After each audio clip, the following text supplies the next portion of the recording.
Hey everybody, welcome back to But Why the Podcast. And 10 years ago this year, Fullmetal Alchemist, the manga, ended. So we're going to talk about it. As always, I'm your host, Kate. I'm here with Adrian. Hey, how's it going? Matt is not here today. And to stand in, though, we have Nisha. Hey guys. Yeah, I think you know why Matt's not here today. He is going to be getting a fine. So... Yeah, he's getting fined for sure. But Nisha, why don't you tell everybody why we asked you to be on this episode? Because we're talking about Fullmetal Alchemist, which is perfect because it's one of my favorite anime. And me and you do an anime podcast. So this just feels like, did you have to, like, an extension of that right now with Adrian joining us. So, sorry, I'm just hijacking y'all's show. This is an anime podcast now. I don't think me and Adrian would complain. Matt may have some words. This is true. Okay, so my question to start us off is, and since Matt's not here, I don't have to ask if you all have seen Fullmetal Alchemist. So I'm gonna get to ask my real question. What do you all love about Fullmetal Alchemist? Oof. Adrian? I think it's like the side characters. Like I'm a big sucker for like side characters outside of kind of like our like the main cast, and like the main brothers are great, but you just have like all these dope other characters that get thrown into the mix as like the world builds and builds and builds, and that's just awesome. Like they're not just getting yonkshed like every 5 seconds or killed like Krillin or stuff. Like they actually do stuff and they're badass. And some of my favorite like voice actors are part of this, so I also like hearing their voices in this show. Roy Mustang's my boy. Yes. Nice. Yes, he's all of our boy. I think he's our boy for very different reasons. Yeah, definitely very different.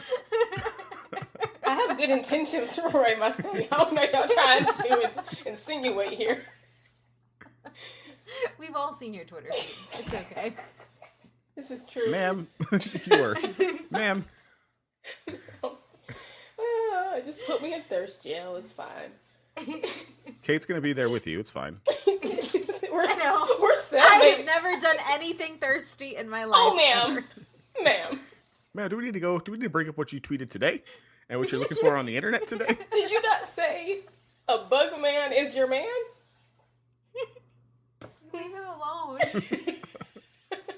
Anyway, what I love about Fullmetal Alchemist is really just the relationships. One of my favorite parts of the series, and this goes between the two brothers, but also from the brothers to everybody around them, is the creator took time to really detail out relationships and test them. Like nobody has a bond in Fullmetal Alchemist that is just easy. All of them go through issues and all of them come out stronger in some form that you don't even think would form at all. And I think that that's one of the most beautiful things, because kind of to Adrian's point where side characters a lot of the times get yamcha'd, the ones in Fullmetal Alchemist Brotherhood specifically take time to grow and develop, but they don't grow and develop by themselves. They're always pushed by somebody else who is there with them. So it feels like a really complete world that you can just step into and understand. Nisha? For me, just amazing female characters. I feel like it's at the top of my list. There's just so many to pick from. There's Winry, there's Riza, my all-time favorite, Olivier, Armstrong. Just like, can I cuss? I just want to make sure. No F-bombs. Okay, no F-bombs. Baddest bitch ever in Fullmetal Alchemist. Just, she's just so dope. And there's just really good they're written very well consistently. And that's what I really like about them. And like all the other reasons y'all said, and also Roy Mustang is on that list too, but also how deep, when you get older and you watch Fullmetal Alchemist Brotherhood, and then you understand like what the story is based off, it kind of just like, oh, this made it very deeper and very sad and dark, but also it's a very good story. So I think those are my reasons. Yay. I think this transitions like perfectly into the history of the series, going from the strong female characters is because Fullmetal Alchemist is a shonen manga series and anime written and illustrated by Hiromu Arakawa, who is a woman, which, if you think back to all the shonen anime, shonen manga that we've talked about, they really haven't been written by women, which is fine because the target demographic is young boys or teen boys. But this really shows to me, and Adrian, you know I used to talk crap about shonen all the time. But like shonen is such a deep demographic that it really doesn't do it service to limit it to one thing. And I think that Fullmetal Alchemist and Arakawa's work does a really good job of showcasing the depth that it can have outside of like just regular like hero narrative constraints. And just so you know, she's probably the most prolific female mangaka in shonen, with I would say right after would be Rumiko Takahashi, who did Inuyasha. But other than that, you end up with a lot of older age shonen, like D. Gray Man, Blue Exorcist, and that kind of stuff. And nothing really has the I don't want to say staying power, but like the large cultural impact as like, you know, our boy Akira on Dragon Ball and, you know, everything else. So it's really cool, and it's one of the reasons that, I mean, and the thing is I never knew that it was written by a woman. I never even questioned who it was written by because it was just so well done. Like, I was just like, this is just really great. And then I think I found out like maybe 2 years ago that it was written by a woman, and I was like, oh, that's really dope. But it was initially serialized in Square Enix's monthly Shonen Gangan magazine between July 2001 and June 2010, and it was later put into 27 tankobon volumes. If this is your first time hearing the word tankobon, think of it like a trade paperback of a comic book series. It is essentially chapters put together into one volume to serve usually as a story arc. Tankobon. Volume, same thing. The manga was published and localized in English by Viz Media in North America, but Yen Press also has the rights for the digital release of the volumes in North America as well, due to the series being a Square Enix title specifically. So currently they're doing re-releases of the tankobon through Viz. I believe they're on chapter 10 out of 27 right now. And as I've said on the show before, Viz kind of has all the big titles. The series itself is set in a fictitious country called Amestris, and their two young brothers, Edward and Alphonse Elric, are bestowed with the gift of alchemy, the supernatural ability to transform matter. This becomes a burden after their mother dies from an illness before they figure out how to use their alchemic skills. Edward loses his left leg, and Alphonse's entire body is unusable when they try to resurrect her. The boys end up replacing parts of their body with prosthetic limbs. Specifically, his entire body is just a giant, cute metal robot. Or I guess a metal suit of armor, because there's nothing in it. And they seek out the legendary Philosopher's Stone in order to heal themselves, and then that quest ends putting them into the middle of this large, giant conspiracy of imperialism that Hermestris is at the middle of. So it starts really small and localized to just two brothers, and it is still their story throughout the entire series, but it very much goes into these larger themes that we'll get into as we shift into the But Why Those. Thoughts? Additions? This, I didn't know a woman wrote this either, but she's messed up, man. She's messed up. This show ain't for the faint of heart. Like, no, it's just not. full stop. Like, if you're not familiar with it, yeah, like what you just said all happens like in the first episode, and you're just like, oh, okay, this is where we're going, and then it's like a fun ride. So I'm glad like you started off with like, it's about two boys. Like, no, it's about two boys trying to like save their mom, and then they get mutilated, and then all this other stuff happens. Like, it's good stuff. Because you're right. Like, no matter how many times I've seen it, I always kind of wish that there's a way to like, no, babies, stop. Don't try to bring your mother back. Stop. Stop, little sweet babies. And it's just, I don't know, it's the Mufasa effect. You're like, damn it, don't do this. Because Yeah. you're going to lose your arm and your leg, and your brother's going to lose his body. So Yeah, if there's like a few things in the series that I just like skip when I go back and rewatch it because I don't need to be put through that pain again. Oh yeah. And she's excellent at telling these stories because it just comes across so well. Really good. So I just added saddest moments in anime history to the but why those? Because I think I've cried during other anime, but like this one just keeps hitting you in the gut, like over and over again, and it doesn't really stop. Yeah, there's no fun memes about Fullmetal Alchemist. They're all sad. Nope, they're all very depressing. They're dark memes. They're very, very dark memes, and I'm sure we're going to get into the source of those dark memes as we continue. Oh, Nisha loves them. I love them, but then also I can't talk best because we have matching shirts. We do of a certain scene that we'll talk about. We do. Yeah. And we have. It's a shame we haven't like worn those shirts while we're at the same place yet. That doesn't cry.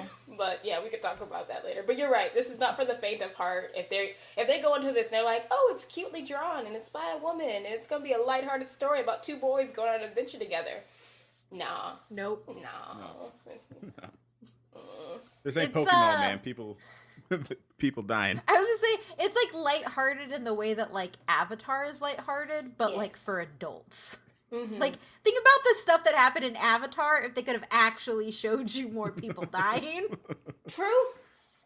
And that's Fullmetal Alchemist. Look, you know what? There are a lot of similarities now that I'm seeing. Genocide, imperialism, a coup. Doing cool things with your hands and making things. Using the elements to their advantage.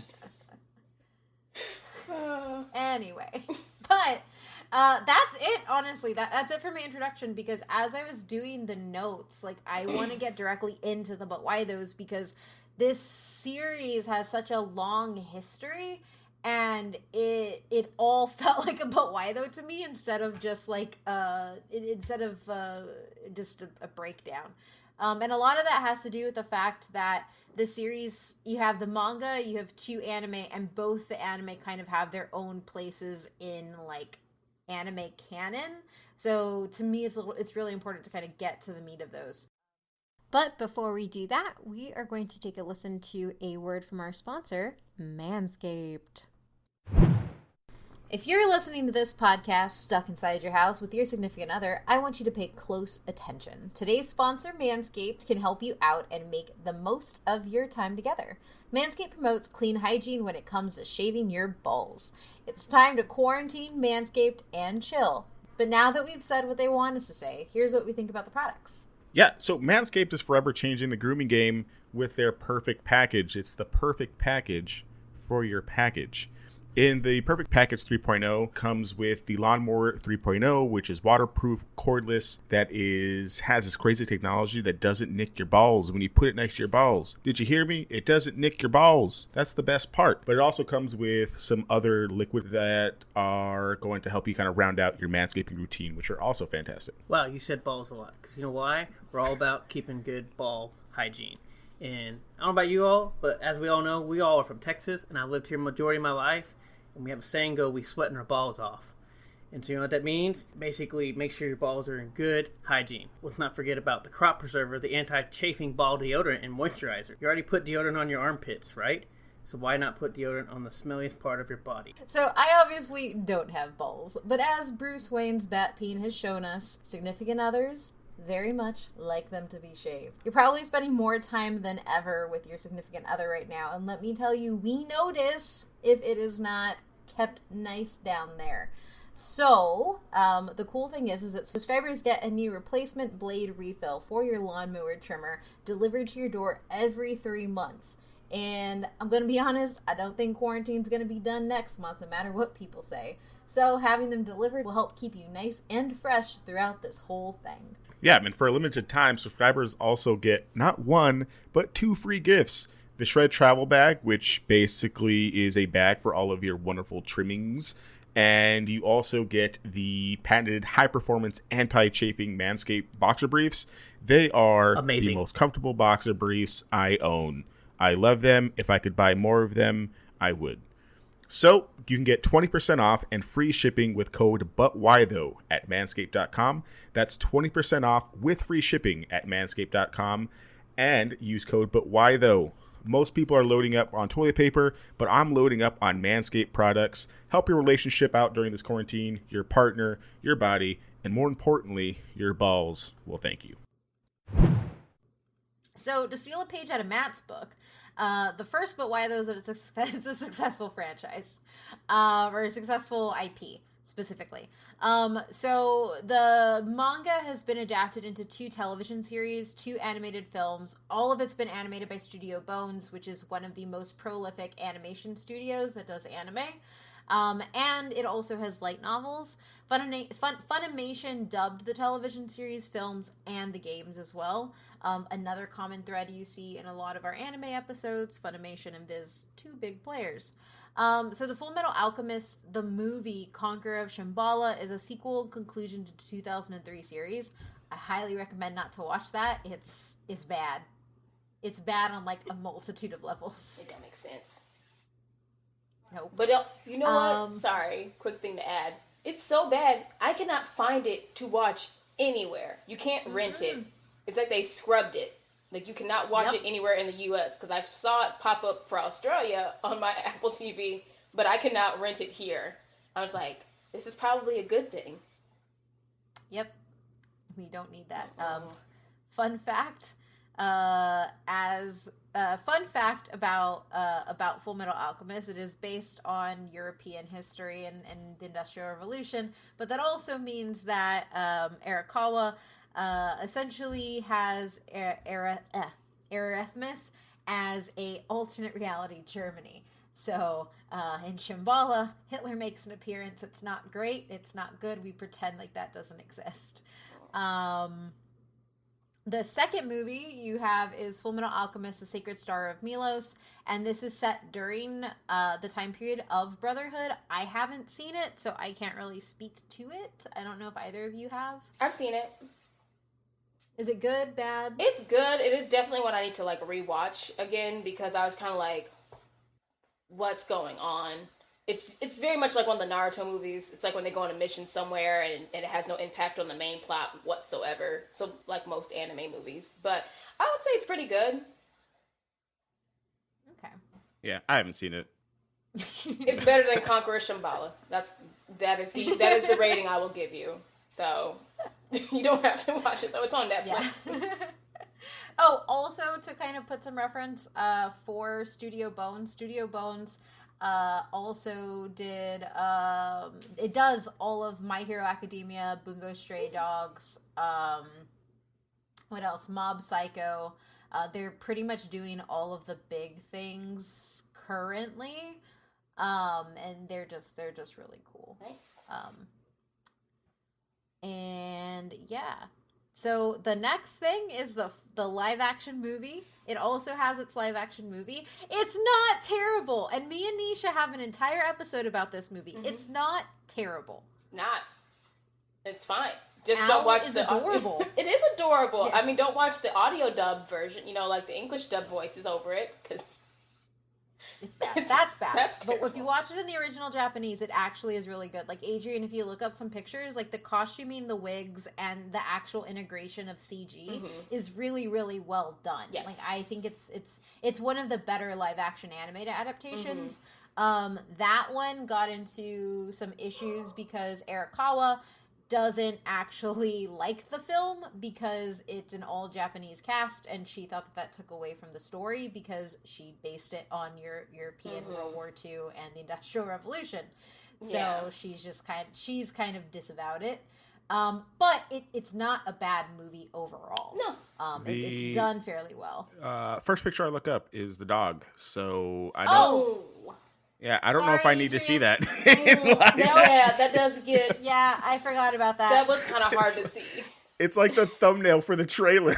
Oh, that's this? terrible. That is really bad. Who does that? That's a sick sense of Yeah, humor. I'll have to check it out because the images do look cool. But I've just been hurt so many times by live action anime movies. I will just say to prepare you, like it does take a slight hard left, like. Third act, nothing to do with anything you've ever seen before. Right. It takes a slight hard left, but still at the end result, pretty good. Roy Mustang steals the show. Ignore Al's wig. Besides that, it's not bad.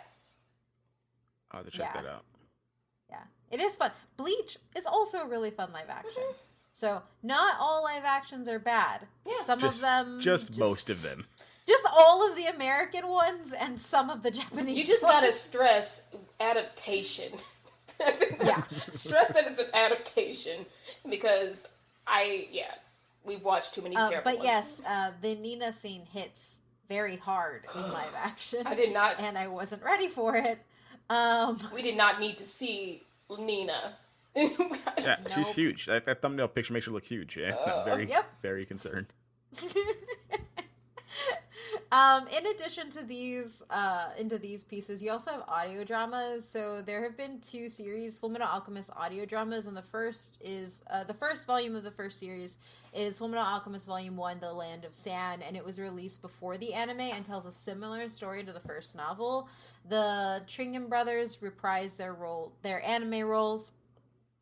Fullmetal Alchemist Volume 2, False Light, Truth Shadow, and Fullmetal Alchemist Volume 3, Criminal Scar, are stories based on different manga chapters, and their state military characters are different from those in the anime as well. And then there's the second series, which is only available through Shonen Gangan, Square Enix's serialized publication, and it consists of 2 stories in the series, each with 2 parts. And the first is Fullmetal Alchemist Ogutari of the Fog, and the second is Fullmetal Alchemist Crown of Heaven.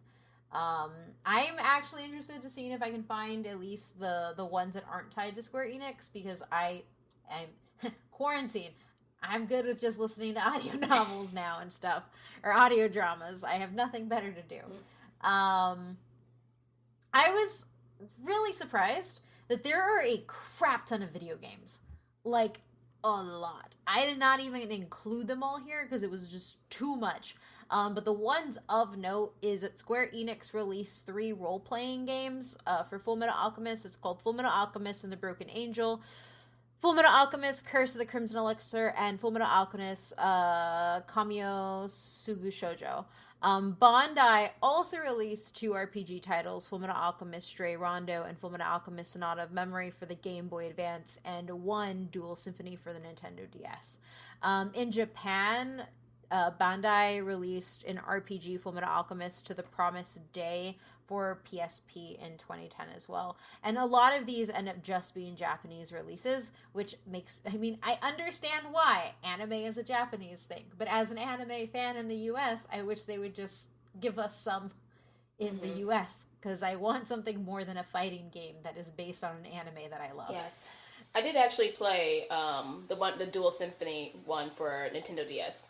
So, yeah. Was it good? It's so fun. It is good. And there's like mini games where you got to draw the circles with your little stencil on the DS. And there's like all these fun mini games to play. And the fights are good. And I just wish I had my DS still. But I don't know where that thing is. It's somewhere. You'll find it when you move. Yeah, hopefully. Additionally, Destiny released a game based on the trading card game in North America for the DS. Arakawa oversaw the story and designed the characters for the RPG games, while Studio Bones, who was responsible for the anime series, produced several of the animation sequences of them. The developers looked at other titles, specifically Square Enix's Kingdom Hearts and other games that were already based on manga series, such as Dragon Ball, Naruto, and One Piece games for inspiration. And the biggest challenge was to make a full-fledged game rather than a simple character-based one. Tomoyo Asano, the assistant producer for the game, said that the development took more than a year, unlike most of the character-based games that they did. And that makes sense, because like I said, the majority of the anime games we get are either fighters or something that is super, super linear that you end, like, it's not really fun, because you're just redoing the thing that you watched in the anime. In addition to that, the manga has sold over 70 million volumes worldwide, which makes it one of the best-selling manga series. To put that in perspective, however, the top two best-selling manga series is One Piece with 470 million units sold, and Dragon Ball Z with 300 million sold. But those two have 96 volumes and 42 volumes respectively. The 70.3 million that Fullmetal Alchemist has is just based on 27 volumes of manga. So I think that that's a really important stat. It's not top 10, but it is still one of the best-selling ones, and it's one of, I mean, it has two anime because it was that good. Right. As much as the myth is that they did it to correct the sins of the first Fullmetal Alchemist, it was just because it was selling so well that they wanted to capitalize it and make another anime. The series has become one of Square Enix's best performing properties, along with Final Fantasy and Dragon Quest. And with the release of Volume 27, the manga sold over 50 million copies in Japan. As of January 10th, 2010, every volume of the manga has sold over 1 million copies each in Japan specifically. That doesn't even count the US. The series is also one of Viz Media's best sellers, appearing on Bookscan's top 20 graphic novels and USA Today's book list. It was also featured in the Diamond Comic Distributors poll of graphic novels and the New York Times bestseller manga lists. The English release of the manga's first volume was also the top-selling graphic novel of all of 2005. Dang. Producer Koji Taguchi of Square Enix said that Volume 1's initial sales were 150,000 copies, and those grew to 1.5 million copies after the first anime aired. Prior to the second anime's premiere, each volume sold at about 1.9 million copies, and that changed to 2.1 million copies once Brotherhood ended up coming out. So with and it makes sense. Like me, I'm pretty sure everybody out there is like me, where it's like, oh, I really love this anime, I need to know what happens next, and so you jump into where your anime finished and you go get more, more in manga form. So that makes sense.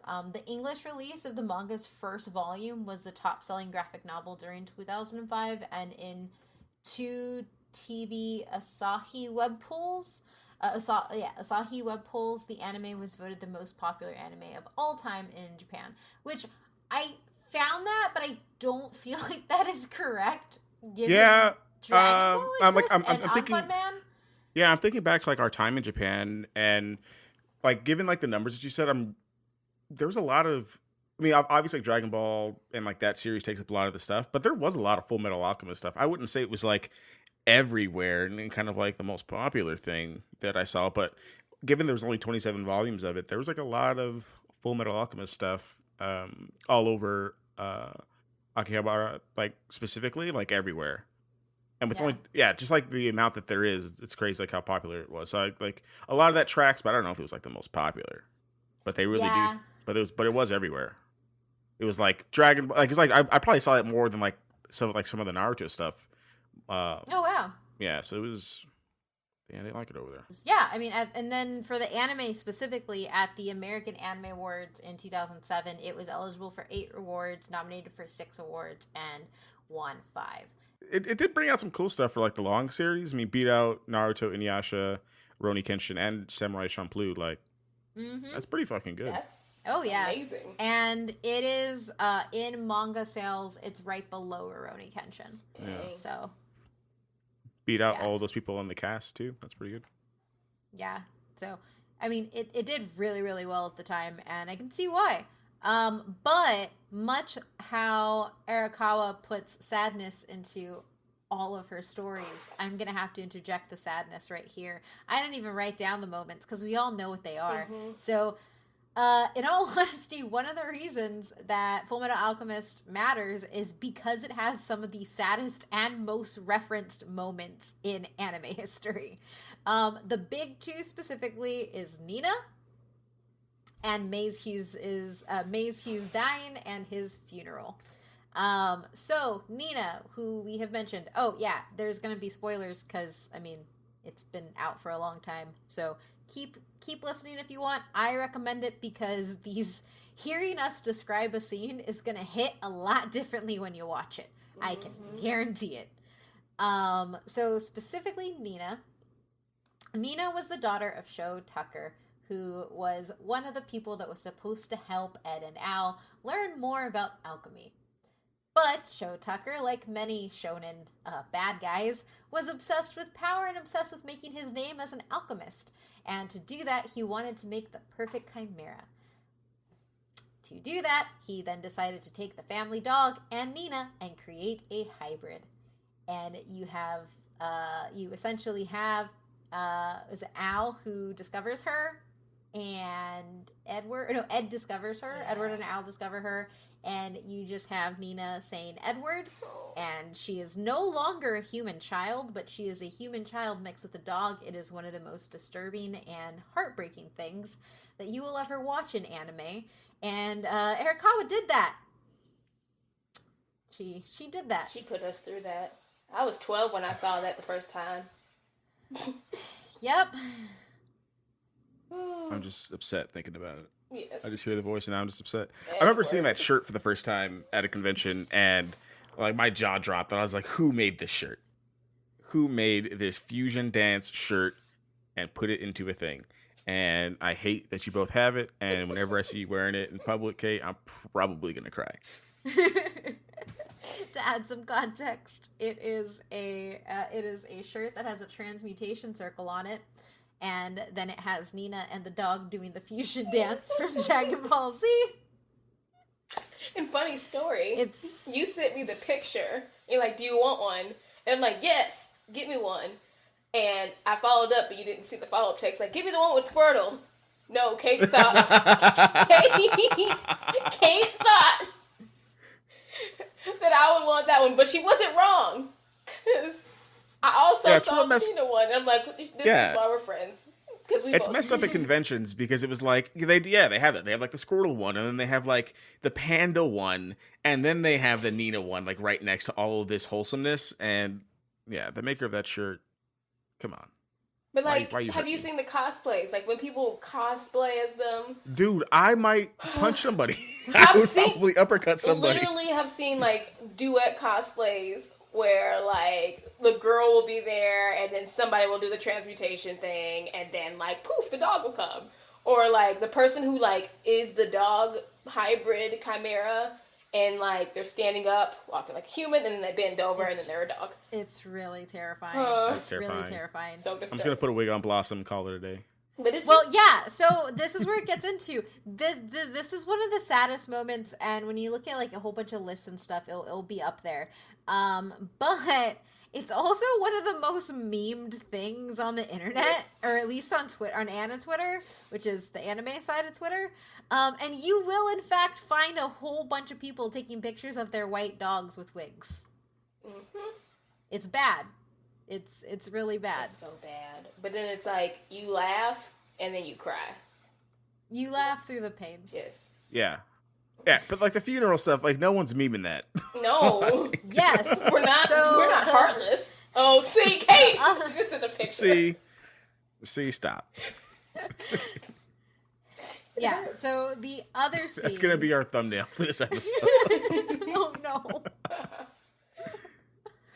Oh. The sad thing is Blossom actually has, like, the fur, like her dog. Yeah. I just saw the picture again. I'm like, oh, I could do that with Blossom. But then I'm like, I'm not putting that out in the world. I'm good. So, the second saddest scene is, and actually really it's not a scene, more so as a moment. Maze Hughes...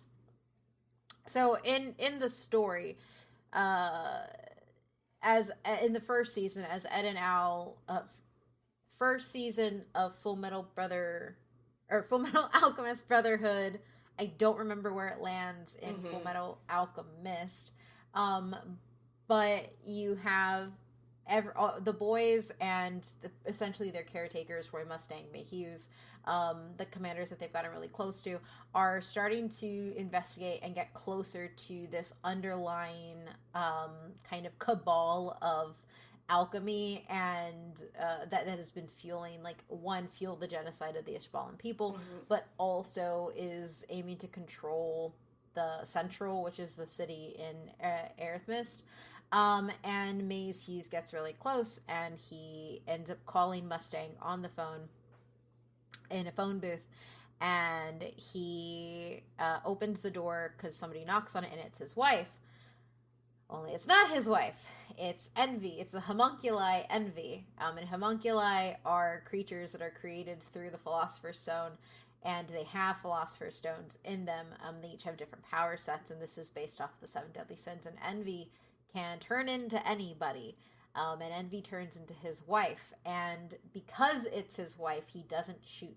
He doesn't do anything, and he ends up getting shot. And it is the most depressing thing. And at his funeral, you have Roy Mustang and Reza's, just asking if he's okay. And he's like, what's the actual line? It's raining. It's Oh, yeah. He looks up and he says it looks like it's starting to rain. And Reza's like, but it's not raining. And Roy's like, yes, it is. This is the rain. And it's just tears coming down his face. And it is one of the saddest things. And also, I could see so many of my guy friends doing this. And it is just really sad. It hurts. Yes. And also, his daughter, like, why are they putting Daddy in the ground? He has work to do. Like, I'm like, stop. Like, and then you come, I think it's season 3. I think you go a whole season, and you don't realize that Ed and Al don't know that Maze is dead. That's right. And then he reunites with them, and they think that Maze is still alive, and they lie to them. They lie to them to make them think that Maze is still alive. And then they find out because somebody who wasn't in on lying to them tells them, and the boys break down.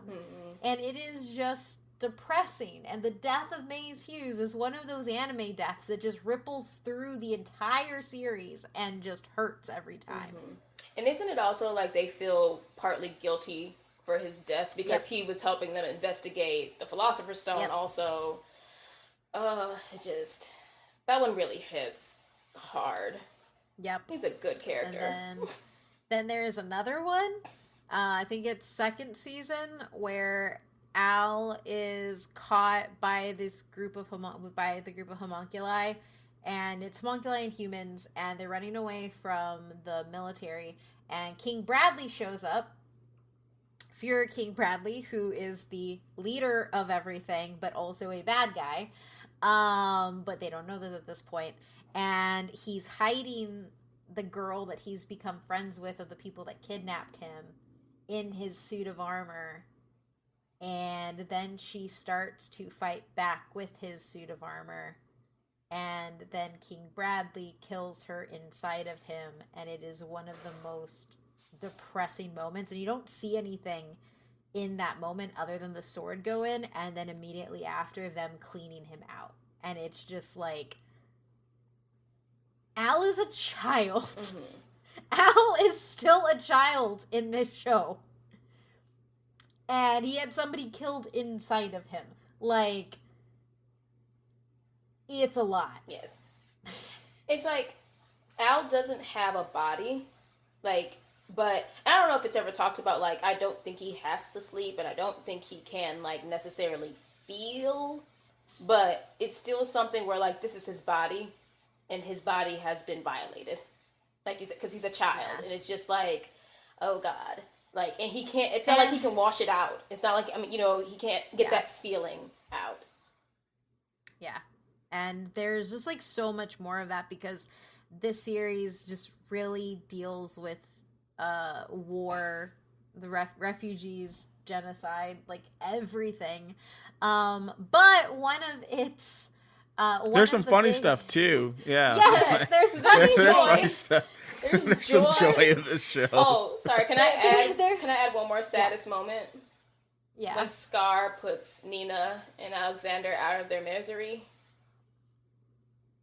It's so sad, but it was justified. But it's so sad. It's real bad. Oh, he was trying to help. Now, there is a lot of funniness, both in the anime and the manga, and it's one of the signatures of it is, in the midst of all of this sadness, you end up with Yonkama panels. So Yonkama, or like it's written out for the number 4, Koma, Koma.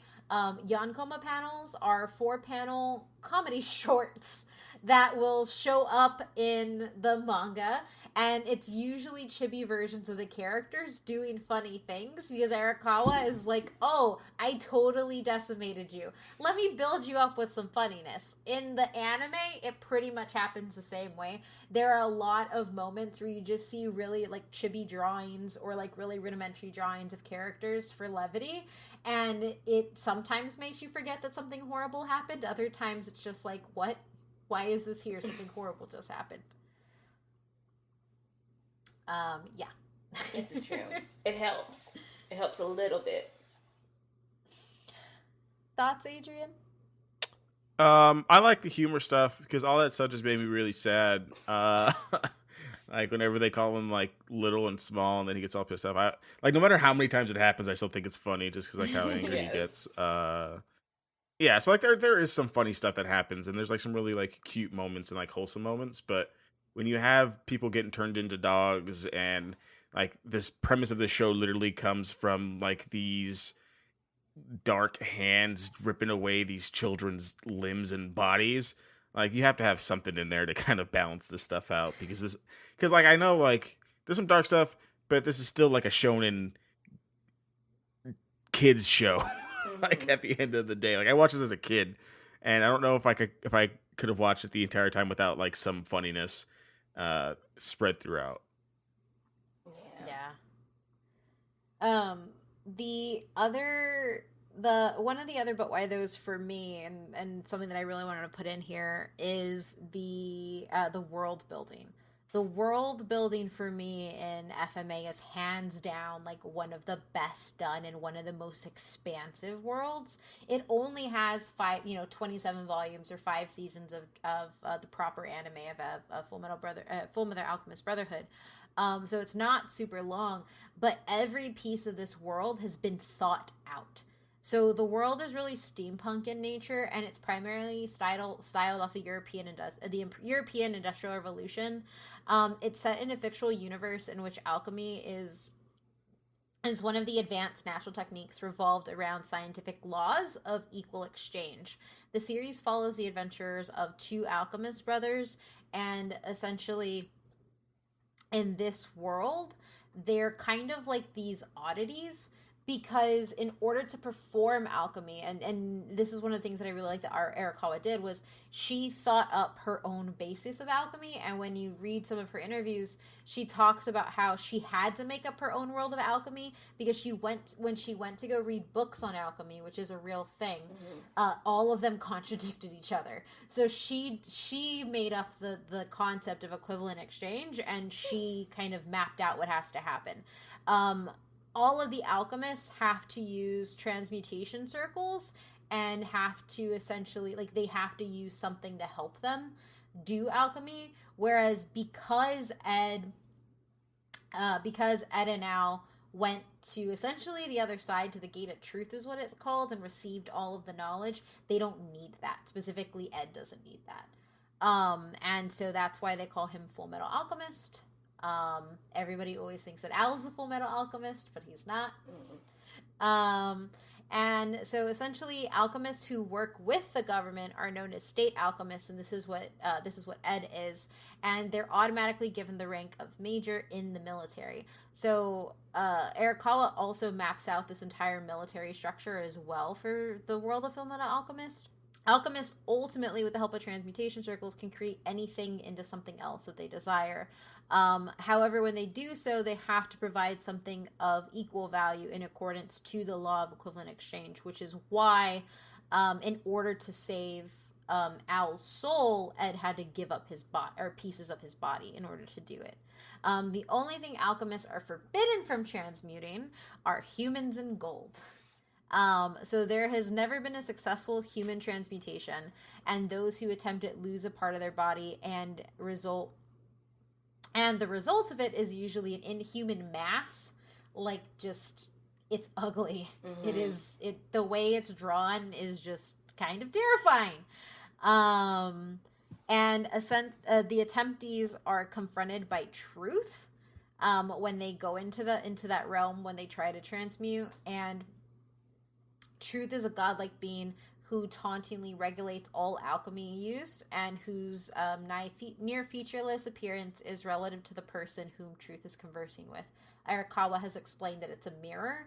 So essentially, when you go in and you see truth, you're actually looking at yourself, which is how truth dictates what is equivalent and what isn't, because it's based off of your own standards versus like a universal standard, because everybody values things differently.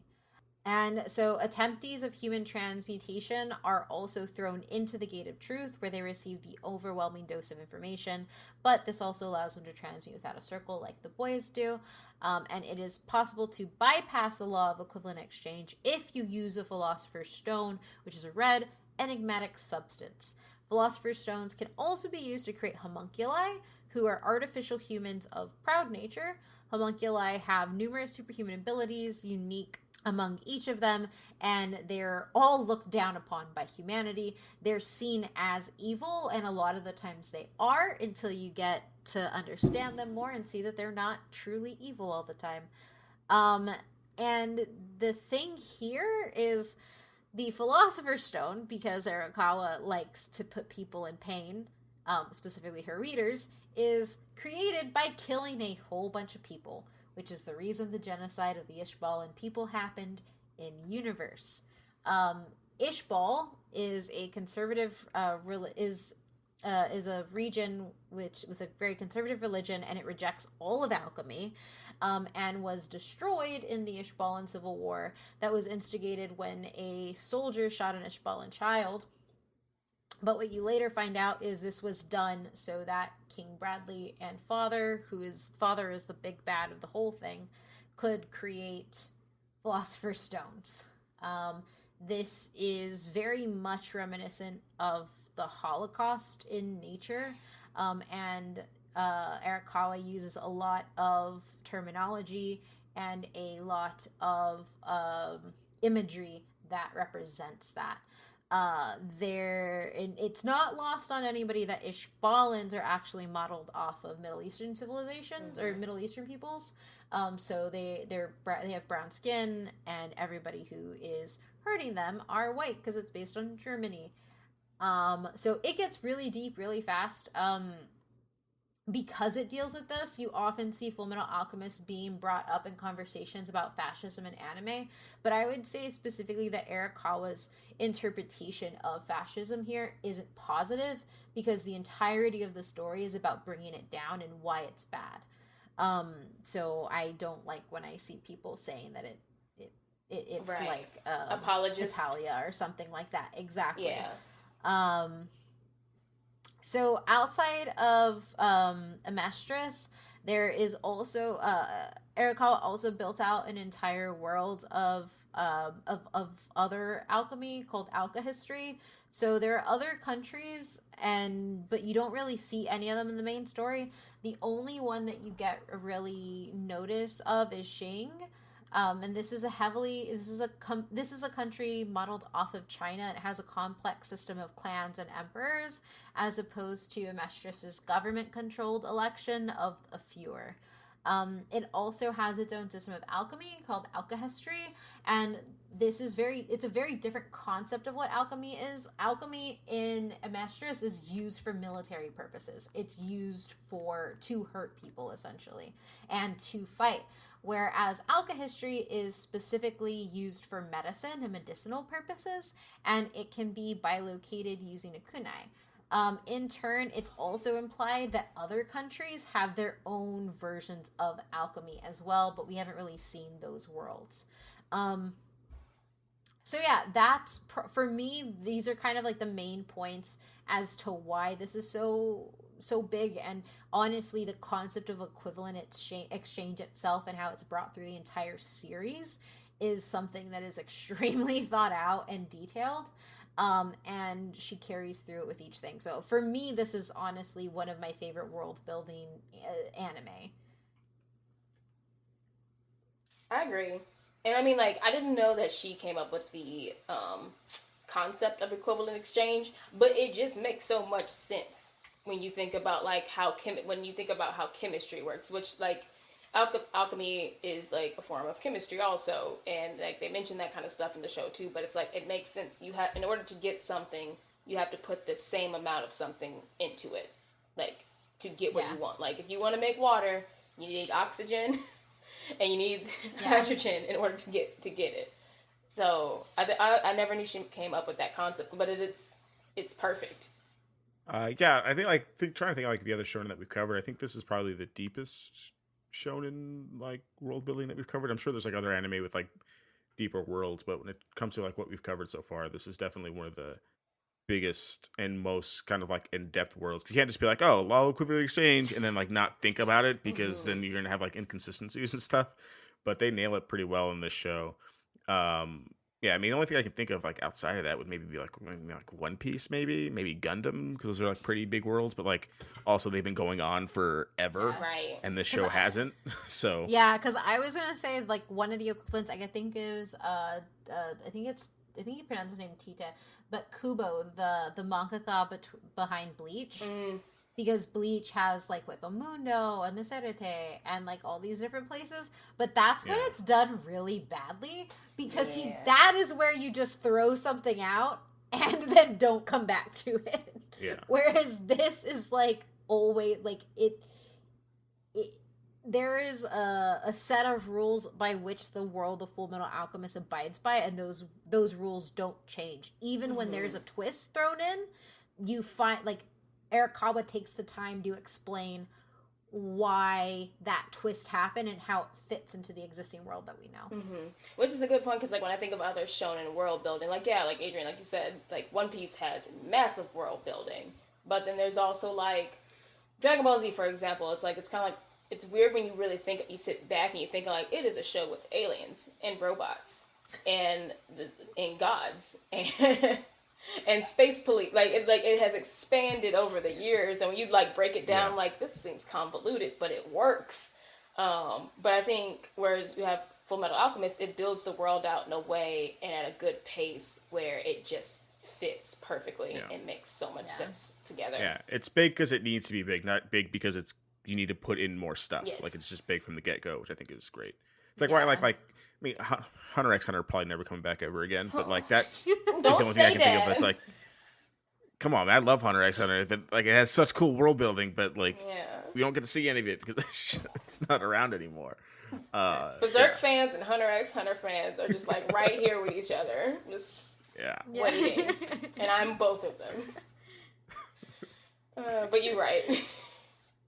And I wonder if that also has to do with the fact that she didn't want this to keep going on for a long time. Like, she just made it and she had a vision and was okay with stopping it. And that's honestly my fear about My Hero Academia, because because he's still going, even though he said he only wanted it to go up to a certain point. And it's like, oh boy, slow down, please. Yeah. I've seen this happen to too many. I mean, Galactic Police, the courts. no, that's a They're coming. Oh gosh, that is scary to think. Because like, you're right. Like, I think it is a powerful thing though when the creators get to set the pace and end the series when they're ready for it to end. I mean, will I be torn up inside if that happens to My Hero Academia in the next 2 years? Absolutely. I don't want that to happen yet. But I think Fullmetal Alchemist is a very powerful way of like, her having the power to end the story when she was ready to end it allows the story to be as good as it is. Yeah. Who else is getting 2 animes out of their show or out of their manga too? Like, well, yep. I could see a third one if they really want to do it. So that goes into the next, but why though? There are 2 whole animes, 2 whole ass animes for one manga. They're completely different than each other. They're both based on Fullmetal Alchemist, but there are differences. There is the first Fullmetal Alchemist, and then there's Fullmetal Alchemist Brotherhood. And while the second one is regarded as one of the few perfect animes, the first one is not. Like at all. So first and background, when the manga began serialization, Arakawa was considering several major plot points, including the ending. She wanted the Elric brothers to recover their bodies, at least partially, as the plot continued. She thought that some characters were maturing and decided to change some of those scenes as time went on. When around 40 manga chapters had been published, Arakawa said that the series was nearing its end and she would try to increase the pace of the narrative to avoid making some chapters less entertaining than others. Unnecessary details from each of them were removed and the climax was developed more quickly. During the development of the first anime, Arakawa allowed the anime staff to work independently from her to hit where anime fans' biggest issues are. Arakawa explicitly asked that the ending be different than the manga. She said that she did not want it to feel like it was repeating the same ending in both media, and she wanted to make the manga longer so she could develop characters. This is where you end up with the two biggest problems for a lot of anime fans, and for a lot of manga fans. This was their first instance of realizing what happens when the show outpaces the manga. And it is also when they realize what happens when things take a big left turn. And I will let you and Adrian talk about it, specifically Adrian, because of the look on his face right now. Yeah, it's just one of those things, like, I know people hate filler, but like, this is why filler exists. So I don't like this filler. I don't like this kind of filler. Yeah, but like, this isn't filler. Like, this is like, hey, we're gonna go do this thing over here, and we don't care about the anime. At least like the filler kind of like let's just catch up a little bit. Like, lets the person draw the things, and this is like, hey, we're just gonna go do something completely different. Like, there's like nothing. I don't think there's anything like inherently wrong with Fullmetal Alchemist, like the first one. I think like it's fine. But like the way that I see it, it's like watching like Dragon Ball GT, like and having not watched like any other, in my opinion, like having not watched any other Dragon Ball and be like, oh, like this is okay. But like I'd never watched like Dragon Ball Z or like Dragon Ball. And like you're just missing out on a better thing if you watch the first one. So just watch the second one if you've never watched it. Don't put yourself through the first one because you're just not gonna get like the true to form kind of story. The full experience. I don't know. It's just weird. It is weird. I've literally stopped my cousin. I'm like, oh, I'm watching a new anime. My cousin's like, 15. So new to them is what they discover on Netflix. And she's like, Baki. I hope she's not watching Baki. But she's like, I found this show. It's called Fullmetal Alchemist. Have you ever heard of it? I'm like, yeah, it's great. And I'm like, are you watching Brotherhood? She's like, what's that? Is it the sequel? I'm like, no. And I literally made her open her phone. I deleted the other one out. I'm like, go watch this one instead. I refuse to let my family watch subpar anime.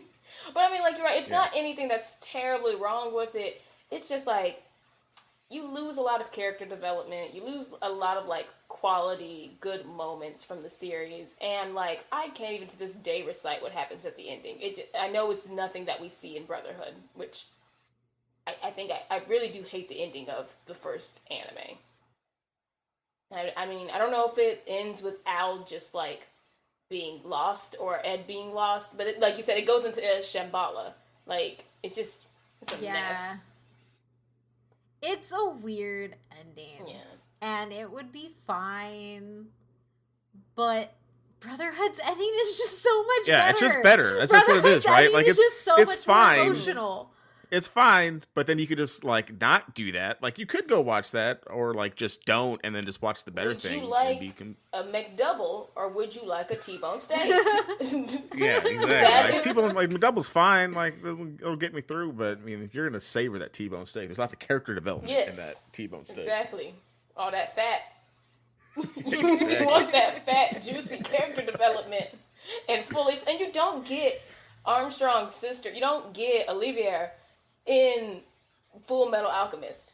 No. You don't get that whole arc. You don't get any of the good stuff in Fullmetal Alchemist. Because like I said earlier, Fullmetal Alchemist proper, that entire thing is just the first season of Brotherhood. Mm-hmm.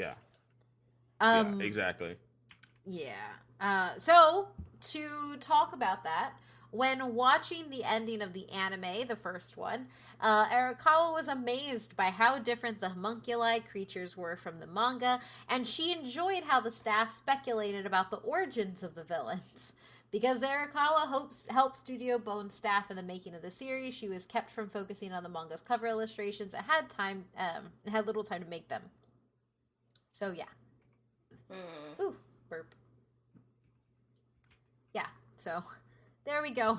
And as we go into it, while it may have an infamous place in anime history. In 2005, Japanese television network TV Asahi conducted a top 100 online poll and nationwide survey. Fullmetal Alchemist was placed first in the online poll and 20th in the survey. In 2006, the same network, conducted another online poll for the top 100 anime, and Fullmetal Alchemist placed first again. IGN also named the first anime the 95th best animated series. They said that although it was mostly upbeat and had amazing action scenes, it also touches upon the human condition. Then you have Brotherhood, and the first 14 episodes of Fullmetal Alchemist Brotherhood received a lot of criticism, especially from the Anime News Network staff, because they said it was repeating events from the first anime and it lacked the suspense. And I can understand that, but when that arc ends, you know that crap's going completely different, and you get 4 more seasons after that. So I would say even if you watch the first anime, you should definitely go back and watch all of Brotherhood, because even when they redo what happened in the first Fullmetal Alchemist, they do it in a different way. And the Nina and Mei scenes happen there, so yeah. And then so much praise was given to the climactic episodes for the way action scenes and morals were conveyed in them, and then many reviewers found the conclusion of Fullmetal Alchemist Brotherhood to be better than the first one, which I think we all agree with on here unanimously. Yeah. The next but why there was female characters, like Neysha talked about. So for Arakawa, the inclusion of women in different roles was extremely important, and we get to see housewives, military generals, alchemists, and more. And this is really different compared to how we see women in other shonen series. They're not always bad in other shonen series, but they're really not there. Like, Bulma's probably the largest female figure in Dragon Ball, and she's really not there a lot of the time. She's just there to tell Vegeta to go get her Dragon Balls to make her 5 years younger. Yes. A queen. Which is cool, and I love her, but it's very different, and it's the same thing you see in Naruto. In a Naruto episode, we talked about how bad Sakura is as a character. She's awful, and nobody should ever defend her. And it's the same thing with Rukia. Like, Rukia and even Orihime in Bleach, they just don't get the development or the strength. And what Fullmetal Alchemist does is you have so many different types of women. So you have Olivia Armstrong, who aims to be the Fuhrer of Emeritus and forces her father to retire. You have Reza Hawkeye, although a secretary to Roy Mustang. She's also a professional sharpshooter and is the only person who Mustang trusts to shoot him in the back if he were ever to stray from his path. The other really cool thing about their relationship is, 1, I ship them so hard. Ship. 2, at the end of the series, Mustang ends up losing his sight while they're battling, and she ends up standing behind him and essentially calling all of the moves that's coming towards him, so he can then use his alchemy to protect them both, and it's really cool. And there are also plenty of times in the series where, like, you'll see, like, where Reza's sharpshooting is literally the reason that people can survive. Mm-hmm. It's really cool. Then you have Izumi Curtis, who is probably one of the best anime mentors ever. She's Edenal's teacher, and is the first known alchemist who attempted human transmutation before the brothers. So she tried to resurrect her child. Didn't work. She lost, I think half of her insides, I think. Mm-hmm. And so she essentially lives in a consistent state of pain, but also fights and is probably one of the best fighters in the series as well. She's also an incredibly powerful alchemist. And then, of course, you have Winry Rockbell. Winry really doesn't break any stereotypes. Winry is pretty much Bulma when you think about it, but it works because you have all these other characters that really balance her out, or really balance that piece out. Oh my god, half my respiratory. I love it so much, and it hurts. Yep. It hurts so much.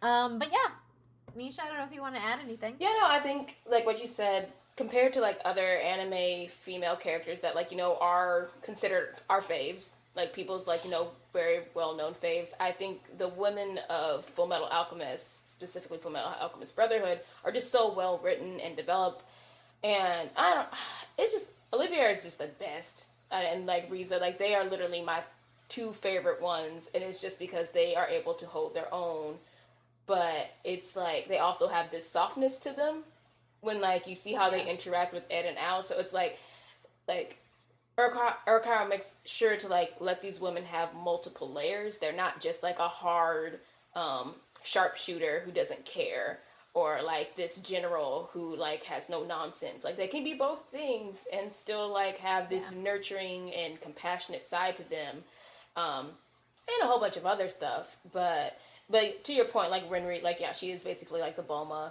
And, like, even though Winry is, like, you know, this genius engineer and, like, all this other stuff, she doesn't really break any stereotypes. But, like, I think Winry is still one of my favorites, though, because, like, when you think about it, Ed would not be able to do anything without Winry's tech. Oh, yeah. No, her engineering skills is, like, she literally does it for their entire town. Right. And she's really cool. Mm-hmm. In the same way Bulma is. Bulma's tech is, like, super necessary. Without Bulma, there would be no Dragon Balls. I mean, there would be Dragon Balls, but they never would have had an adventure. She never would have met Goku, and they never would have gone and looked for the Dragon Balls. Yeah. So, yeah. They're just awesome female characters, and, like, I literally will watch this show anytime just because I, like, want to see these characters in action. Yeah. Supported. Supported, yeah. Also, I like Lust. Lust is amazing. We forgot about Lust almost. I know. Lust is extremely powerful. Mm-hmm. She's really hot, and she actually goes out like a freaking champ. Yeah. She fights Roy Mustang. Her fight with Roy Mustang is probably one of my favorite in the series. You know. She's a gangster. Yeah. That is one of the best fights, because that's when he's, like, just snapping his fingers and, like, constantly. Oh, it's so powerful. And he saves her, and he saves Riza, because Riza was fighting her beforehand. See, now I need to just go rewatch all this again. I can skip Nina. No offense, baby girl. I just can't do it again. And the final but why, though, is kind of something that I've honestly talked about this entire time. Is just that, like, this series is more than just magic and action. There are a lot of larger themes that go on in the series. After reading about the concept of the Philosopher's Stone, Arakawa became attracted to the idea of characters using alchemy in the manga. And for the equivalent exchange concept, she was inspired by the work of her parents, who had a farm in Hokkaido and worked hard to earn money to eat. So Arakawa wanted to integrate all of these social problems into the stories, and one of the way that she did that was by basing this law of equivalent exchange. You have to give something to get something back, and that is really the basis of how everything develops in the series. Her research for it also involved watching television news programs, talking to refugees, war veterans, and Yakuza. Like, she interviewed so many people to kind of understand what their positions in life were, what their thoughts on things were, and to just get a realism added to the series. Additionally, when she was illustrating, she used real prop guns as well, or not real prop guns, but like real designs of weaponry that was used in World War II and stuff like that. Fun fact, all of the military generals are named after different military vehicles.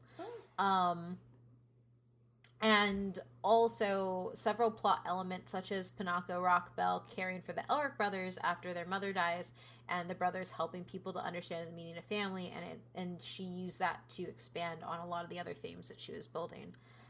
So the series explores stuff like discrimination, scientific advancement, political greed, brotherhood, family, and war. So Scar's backstory and his hatred of the state military references the Ainu people, who had their land taken away in a very similar fashion. Not extremely. It's probably closer to how Australia treated its indigenous tribes than the U.S., but it was still very bad. And Fullmetal Alchemist, while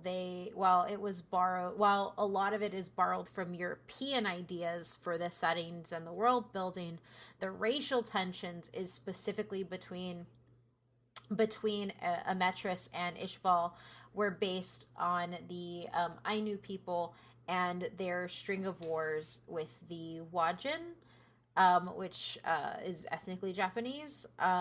Their conflict dates back to the 14th century, where the two nations had a tenuous relationship. The Meiji Restoration forced the Ainu people to assimilate and intermarry with the Japanese to prevent discrimination, but it was their way of erasing Ainu heritage as well. That's also something that we saw happen a lot of in the U.S. when it came to our indigenous tribes. The Ainu people were given Japanese names and had to abandon their language. Another thing that happens a lot to indigenous tribes. And so Arakawa learned that her ancestors had actually displaced these indigenous people, and but her relatives were also half Ainu, and so she had this layer of confusion in her that she then brought to the character of Scar. And Scar in particular, as a character, was a prominent priest who lost everything during the Ishvalan Civil War, and the only thing that essentially keeps him, he's a man who is too angry to die, essentially. He's fueled by his vengeance, in which he uses alchemy to hunt down state alchemists, because they were the one who killed his people to make the Philosopher's Stone. The irony in his character is that he uses alchemy even though it's considered blasphemy under Ishval's god. And ultimately, the racial suppression on the Ishvalan are topics that Arakawa brings up in her series, in order to open up discussions about how we treat others and the things that we've done in our histories, both Japanese and beyond. There's this really cool, interesting dynamic between Olivier Armstrong and one of the military men under her who is Ishvalan, and they have this discussion about how she doesn't see him as Ishvalan, but that like other people do, and it's a really interesting exchange where you get to see what happens to an Ishvalan person when they're outside of their very small now community. And it's really, really good. And then the Elrics, being orphaned and adopted by Panaka Rockbell, reflects Arakawa's beliefs about how society should treat orphans. So essentially, it's this concept of everybody coming together for each other. And then the series also explores, through equivalent exchange, to obtain something new, you must pay something of equal value. And this is applied by alchemists when creating new materials. But it's also I think at the end of the series, Ed confesses to Winry, and he says, I give you half of my life, and you give me half of your life. And then Winry says, that's stupid, why don't I just give you my whole life? And it's hilarious, because it kind of points out the fallacy of equivalent exchange, because equivalent exchange really just has to do with what you think has value, but also showcases how she kind of like brings the entire story back around. But one of the ultimate pieces of this series is that it's a series with characters based on transgression and then redemption. And at its core, the series offers up dynamic storytellings to not only your heroes, but your villains. Evil is mostly relative outside of Father and King Bradley, who are just genuinely evil, vile people. You have... and Sho Tucker, he's evil. Yeah, that guy, unredeemable. Literally, unredeemable. Literally, the worst person ever in anime. And I put him above Griffith in Berserk. Yeah, he's up there, for sure. The worst. But what you end up happening is you have these dynamic backstories given to people like Scar, who is initially seen as a serial killer, but you learn his tragic backstory, why he's doing this, and you start to believe, oh yeah, those state alchemists totally deserve to die. Like, they committed a genocide. That, like, you get to understand it, but the better part And the more complex part is the homunculi. The homunculi, she actually humanizes, and you get to see that they aren't just evil and they aren't just one track. And that is mostly showed with Greed when he fuses with what's his face. I forget his name, but the prince from Shing. Yeah, the prince from Shing. But you get to see them really explore things. And it's one of the things that I think makes this anime really, really special. And then also family. Like, Ed and Al and the people they see as family to them. Like, it's just the links that you will go to save the people you love. Mm-hmm. But also how you'll do that by abiding by their wishes is one of the things. But yeah, that's all I have for Fullmetal Alchemist. Dope. What do you guys think? Final thoughts? I did not know that, the connection to the Ainu people, and I thought that was really interesting because in another anime manga I love, The Golden Kamuy, it heavily references the Ainu people, and I learned this because, I did a review for the website, and I learned that, it was just the last few years that Japan finally recognized them as indigenous people. So I think that's very cool that she worked that into, and that's who the Ishbalan are also, representative of. So that adds another layer. But when you, list all of this out and you talk about it, it seems like a lot. But I continue to be impressed how the creator captured all of this in a very, very well-written characters and plot and story and everything. Yeah. Adrian? Yeah, it's always been one of my kind of favorite anime for sure. And I didn't know that a woman had done it, and not that makes it any better or worse, but I think it just shows how much. Yeah, I don't know. I'm just thinking about the whole anime and everything that happens, and I'm just all sad and happy because I'm thinking about the happy stuff and then the sad stuff, and then you're imperialism, wait, yeah, this show actually kind of messed up, but then you think about all the good stuff. But I think one of the biggest reasons why I got into this show is because of the thing that you just said there at the end, Kate. Fast and the Furious is one of my favorite franchises. That one's all about family. But at the core of this, right? It's just two kids who want to save their mom, and that's beautiful, to me, or that two kids who got into the position because they were just two kids trying to save their mom, mm-hmm. and I can relate to that and doing whatever it takes to kind of get there, but also going with the people, the ones who are trying to save wishes, like you said, Kate. I think that's super powerful, and I like other shonen anime. I'm a big Dragon Ball Z fan. Love Hunter x Hunter, but I think this show just hits a little bit harder in some of those kind of deeper points, almost to the point where this is barely even a kid's show. Oh yeah, barely a kid's show. Yeah. I wouldn't let a kid watch this. Not that. No. Yeah. If you're under the age of 14, no. Yeah, I remember this being on late at night on Cartoon Network and stuff. I probably shouldn't have been watching it, but I haven't rewatched it in years, so I'm looking forward to kind of going back and kind of rewatching because it's quarantine. I have nothing else to do, so I'm definitely gonna go back and watch Brotherhood, not Fullmetal Alchemist, but Brotherhood, Yes. To kind of see my perspective as older. Cause I think I haven't watched it since college, so it's been a few years since I've gone back and rewatched it. But given everything that we've talked about here and kind of the deeper aspects of it too, I'm pretty sure I'm going to go into it with a kind of different mindset and things like that. And I also just want to see Lust fight people because I like Lust. She's great. She's amazing.